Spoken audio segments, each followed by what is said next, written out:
साम्राज्य के राजा नागा अर्जुन एक महान राजा थे जो हर साल अपने साम्राज्य में एक मुकाबला करवाते थे जिसमें अपनी शक्ति और सामर्थ्य पर भरोसा करने वाला हर योद्धा भाग लेता था। इस मुकाबले के बाद उन योद्धाओं को पूर्वजों की गुफा में जाने का मौका मिलता था। आज से ठीक 3 दिन बाद ये मुकाबला था जिसमें राज्य और उसके आसपास के सभी दल भाग लेने वाले थे। राज्य की सड़कों और बाजार में भारी मात्रा में भीड़ और चहल पहल थी। उसी समय आसमान से एक आग का गोला तेजी से नीचे गिरता हुआ आ रहा था। सड़कों पर मौजूद लोग आसमान से जमीन की ओर आते इस खतरे से अनजान थे। अचानक विद्युत नाम का एक लड़का जोरों से चिल्लाया, वो देखो, सूरज नीचे आ रहा है। अरे देखो ये पगला क्या कह रहा है, कभी सूरज भी नीचे आता है भला? उसकी इस बात पर वहाँ मौजूद लोग उसका मजाक उड़ाते हैं। बाकी लोगों का ध्यान भी उस लड़के पर गया और एक दुकानदार बोला, ये पागल, चल भागे यहाँ से, सुबह सुबह काम खराब करने आ गया। पागल नहीं हूँ,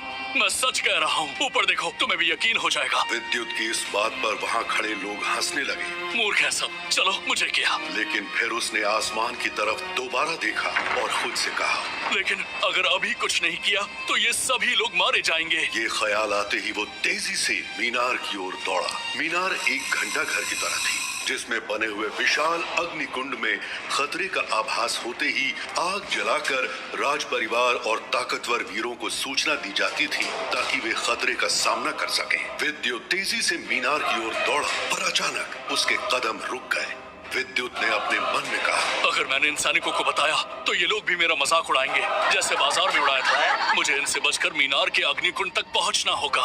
विद्युत ने तुरंत अपने झोले से एक लाल पाउडर निकाला और भीड़ वाले इलाके की तरफ उड़ा दिया। जैसे ही वो पाउडर हवा में उड़कर लोगों की आंखों तक पहुंचा, वहां पर हंगामा मच गया। सैनिकों का ध्यान उस हंगामे पर गया और इस बात का फायदा उठाकर विद्युत तेजी से मीनार पर चढ़ गया। ए बालक, कहाँ जा रहा है? रुक जा, वरना तुझे दंड मिलेगा। वहाँ किसी को जाने की अनुमति नहीं है। सैनिक जोरों से चिल्लाते हुए उसके पीछे भागा। 14 साल की विद्युत की मीनार पर चढ़ने की रफ्तार बहुत तेज थी, लेकिन वो सैनिक भी एक ताकतवर योद्धा था। विद्युत मीनार पर चढ़कर छोटी मशाल को अग्निकुंड में फेंकने जा ही रहा था कि उस सैनिक ने अपनी शक्ति को जागृत कर उसे पकड़ लिया। दूसरी तरफ आसमान से गिरता वो आग का गोला दरअसल एक महान योद्धा था जो किसी शक्ति के प्रहार से आहत होकर नीचे गिर रहा था और शरीर से निकलती लपटों की वजह से किसी आग के गोले या उल्का पिंड जैसा दिखाई दे रहा था। संकट को इतने पास आते देखकर विद्युत ने झटके से खुद को सैनिक की जकड़ से आजाद किया और तेजी से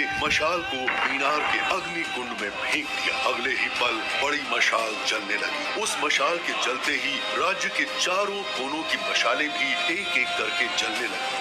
ऐसा होते ही राज्य के ब्रह्म पर्वत से नीले प्रकाश के साथ एक शक्तिशाली इंसान हवा में तेजी से उड़कर मीनार की तरफ आ रहा था। नीचे खड़े लोग आसमान में उसको उड़ते हुए देख रहे थे। तभी एक इंसान बोला, वो देखो, ये तो राजघराने के रक्षक महान ऋतिक वेदा है। दूसरे लड़के ने कहा, लेकिन ये मीनार पर ये चेतावनी के मशाल किसने जलाई? क्या हमारा राज्य किसी खतरे में है? उस लड़के की ये बात सुनकर आसपास के लोगों ने एक नजर उसको देखा और फिर सभी की नजर महान ऋतिक वेदा की तरफ चली गई। महान वेदा मीनार के सामने आकर हवा में स्थिर हो गए। महान वेदा का चेहरा एकदम शांत था। उन्होंने कहा, क्या मुझे कोई बताएगा कि ये चेतावनी की मशाल किसने जलाई? ये कहते कहते उनकी नजर आसमान से आग के गोले की तरफ गिरते हुए उस महान योद्धा पर गई और उन्हें माजरा समझ आ गया। वो बिना एक पल गवाए आसमान की तरफ उड़ गए और उन्होंने तेजी से हवा में गिरते हुए उस जलते हुए योद्धा पर अपनी बर्फीली शक्ति से प्रहार करके उसे नीचे गिरने से रोक दिया। वेदा के शरीर को देखकर लगता था जैसे वो बहती हुई शक्तियों का कोई महासागर।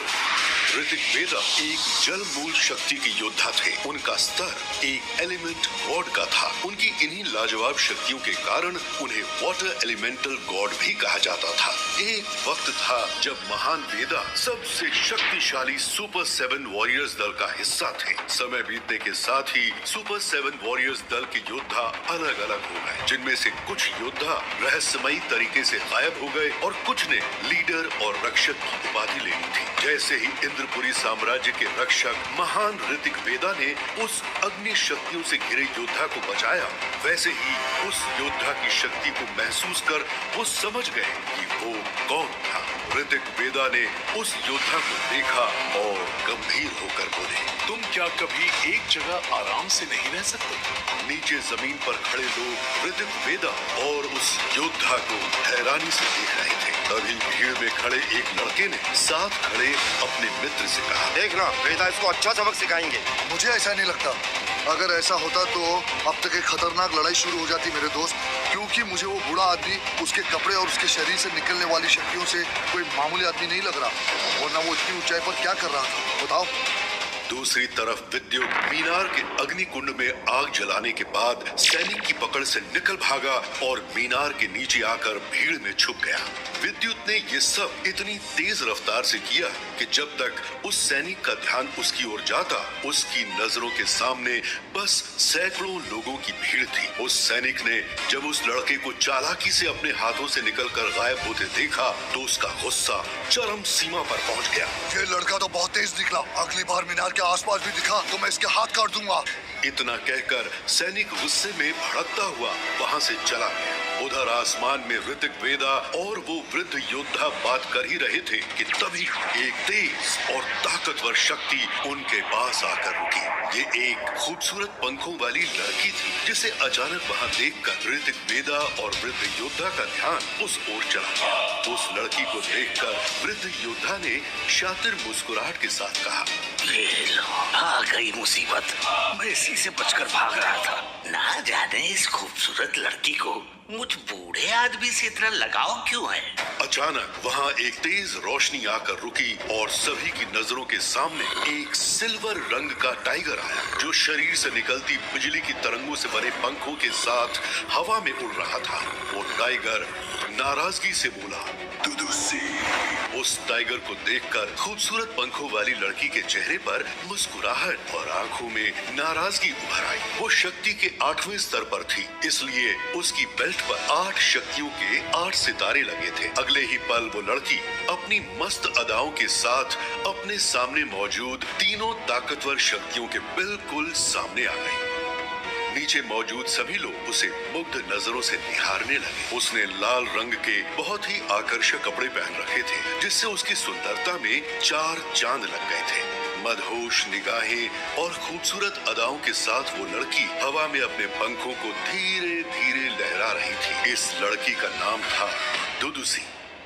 ये अधर्मपुरी से थी जिसे अब कालेश्वर के नाम से जाना जाता है, जो कभी एक देवस्थल हुआ करता था और शक्तियों के मामले में दुनिया का चौथा सबसे बड़ा रहस्यमयी स्थान था। ऐसी 4 जगह हमारे देश में और थी।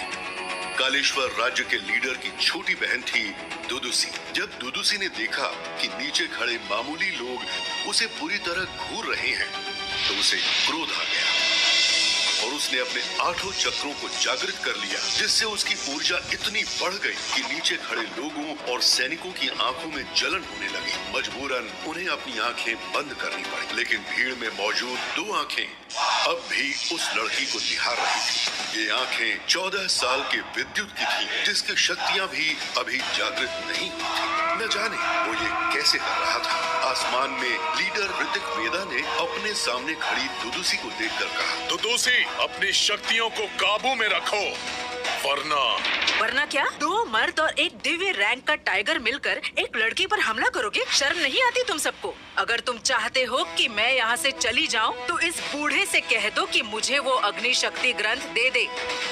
दुदुसी की बात सुनकर वो बूढ़ा योद्धा, जो दरअसल सिल्वर थामा थे, नाराजगी से बोले, ये मेरे जीवन की पूंजी है और मैं इसे अपने वारिस को दूंगा, तुम्हें नहीं। अगर इस समय मेरी शक्तियों पर नियंत्रण न लगा होता तो मैं तेरी जबान काट देता, क्योंकि तेरी हैसियत ही नहीं है कि तू मुझसे ऐसे मुकाबला कर सके। सिल्वर थामा की बात सुनकर दुदुसी मुस्कुराकर बोली, देखो, मेरे पास वक्त नहीं है। मेरे लीडर ने मुझे आदेश दिया है कि मुझे उस अग्नि ग्रंथ को किसी भी कीमत पर हासिल करना है। इसलिए लीडर ऋतिक वेदा और सिल्वर टाइगर, आप दोनों मेरे रास्ते में न आए, वरना मैं इन सबको अंधा कर दूंगी।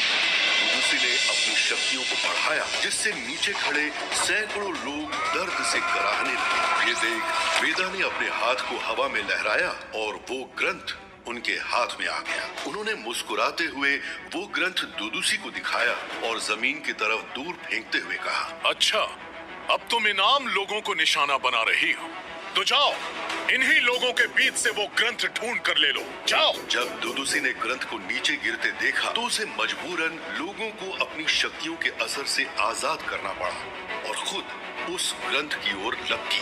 लेकिन इससे पहले कि दुदुसी उस ग्रंथ के पीछे भूमि पर जाती, रक्षक वेदा ने अपनी शक्तियों की मदद से एक सील बना दी, जिससे पूरे इंद्रपुरी साम्राज्य के ऊपर एक कवच बन गया, जिसे देख दुदुसी ने नाराजगी से कहा, क्या तुम मुझसे मुकाबला करना चाहते हो? लेकिन तभी मौके का फायदा उठाकर बूढ़े थामा ने भी हवा में हाथ लहराया और उनके हाथ से निकली शक्तियों ने एक बड़े धनुष का रूप ले लिया, जिसका निशाना थी दुदुसी। दुदुसी ने देखा कि अगर उसने एक कदम भी बढ़ाया तो वो हमले का शिकार हो जाएगी। वो समझ रही थी कि भले ही उसकी शक्तियों का स्तर उसके सामने खड़े तीनों योद्धाओं से ज्यादा था, लेकिन अगर वो तीनों मिलकर उससे लड़ने लगे तो शायद वो बुरी तरह से जख्मी हो जाएगी। दुदुसी अभी इसी सोच में थी कि उसका ध्यान रक्षक ऋतिक वेदा पर गया, जिन्होंने अपने चक्रों को जागृत कर लिया था और अब वो एक बड़े ही भयानक शेर के रूप में बदल रहे थे। उनके शरीर से भयानक और ताकतवर शक्तियां निकलने लगी थी। ऋतिक वेदा ने नाराजगी से कहा, पहले कि मैं अपना समझौता भूल जाऊं, चली जाओ यहाँ से। जब दुदुसी ने देखा कि वो बुरी तरह से फंस चुकी है तो वो घबरा कर बोली, रुको, मैं जा रही हूँ, मैं हार मानती हूँ, पर ध्यान रखना मैं लौटूंगी जरूर, और जब मैं लौटूंगी तो इस बूढ़े थामा और उस ग्रंथ दोनों को साथ ले जाऊंगी। ऋतिक वेदा उसकी धमकी सुनकर आगे बढ़ते हुए बोले, ये अब अपनी सीमा पार कर रही है, आइए थमा, हम दोनों मिलकर इसे अभी खत्म कर देते हैं। उनके शरीर से शक्तियां बाहर निकलने लगी, लेकिन तभी उनके कदम पीछे खड़े बूढ़े थामा की आवाज सुनकर रुक गए। हम उसे नहीं मार सकते। अगर हमने ऐसा किया तो एक महायुद्ध होगा और वो आएगा जिसका सामना भले ही हम सातों मिलकर कर ले, लेकिन एक बार फिर करोड़ों लोग मारे जाएंगे, इसलिए इसे जाने दो। ये सुनकर ऋतिक वेदा, जो कि एक शेर के रूप में थे, तेज दहाड़ के साथ अपनी भारी आवाज में बोले, जाओ, चली जाओ यहाँ से, इससे पहले कि मेरा मन बदले। आखिर कौन है वो जिसके आने से मारे जाएंगे करोड़ों लोग? ऐसा क्या है उस अग्नि शक्ति ग्रंथ में जिसे हासिल करना चाहती है दुदुसी? और आखिर कौन है विद्य जिस पर नहीं पड़ा दुदुसी की भयंकर शक्तियों का असर? जानने के लिए सुनते रहिए रहस्य, रोमांच और फैंटेसी से भरपूर कहानी